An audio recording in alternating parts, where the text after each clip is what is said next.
로마서 4장 13절 아브라함이나 그 후손에게 세상의 상속자가 되리라고 하신 언약은 율법으로 말미암은 것이 아니요 오직 믿음의 의로 말미암은 것이라.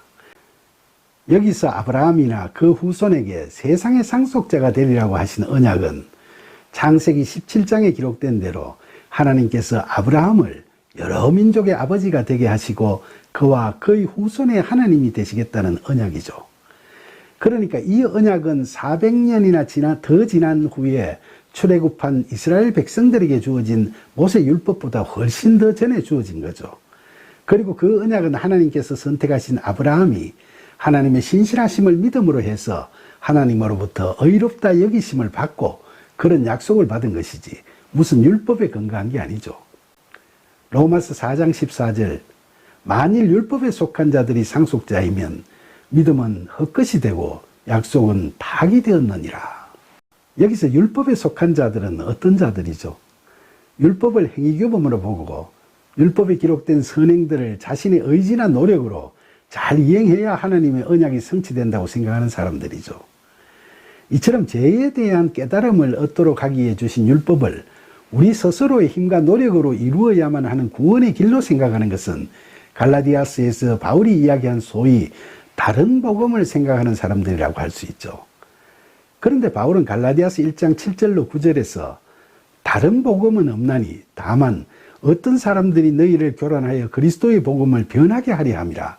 그러나 우리나 혹은 하늘로부터 온 천사라도 우리가 너희에게 전한 복음 외에 다른 복음을 전하면 저주를 받을지어다.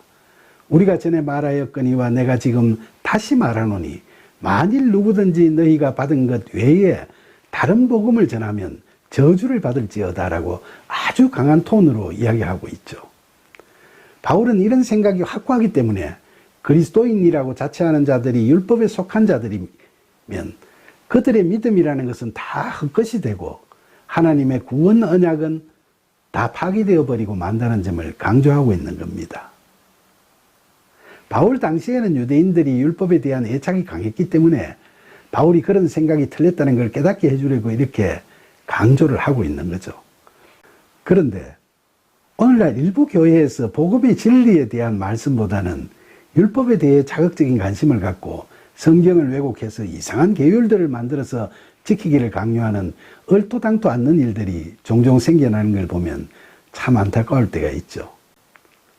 로마서 4장 15절 율법은 진노를 이루게 하나니 율법이 없는 곳에는 범법도 없느니라. 오늘날 유대인들의 율법에 대한 집착과 애착은 평범한 사람들이 보기에는 굉장히 색다르게 느껴지는 점이 많죠. 특히 유대인들이 무지한 사람들이 아니고 경제과학 분야에서 수준이 높은 사람들인데 율법에 대해서 보이고 있는 그들의 생각과 행태는 너무나 특이하죠.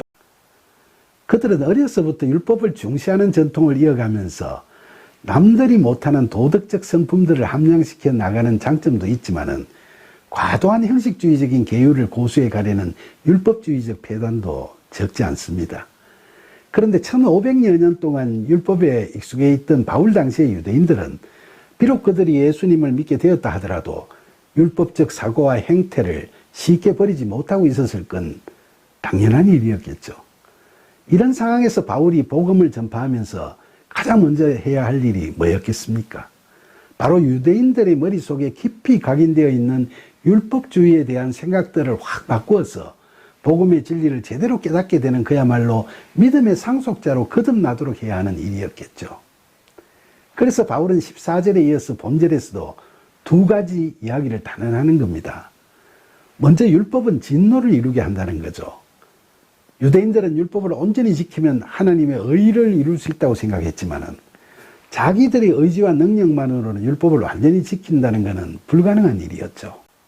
그러니까 실컷 노력했지만 여전히 죄인일 따름인 자신들에 대해서 실상을 그대로 인정하게 되면 율법은 자신들을 정죄하는 근거가 될 따름이고 실상을 감추고 외식하게 되면 위선자로 살아갈 수밖에 없게 됐던 거죠.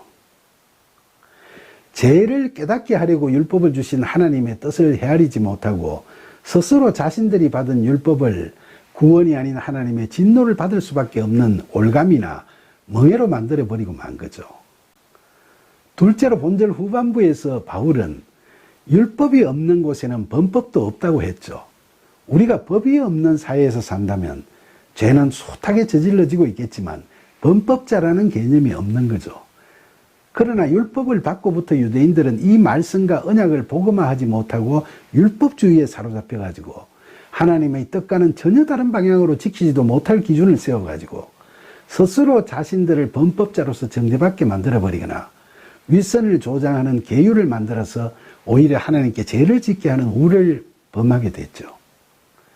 불신앙은 회개와 믿음으로 구원받을 수 있지만 그들이 스스로 율법으로 묶어버린 범법자라는 올가미와 위선적인 멍에는 하나님의 진노를 피할 길을 주지 못하고 그들 스스로를 얽매어버리고 스스로 자신을 무너뜨리게 만들어버리고 말았죠.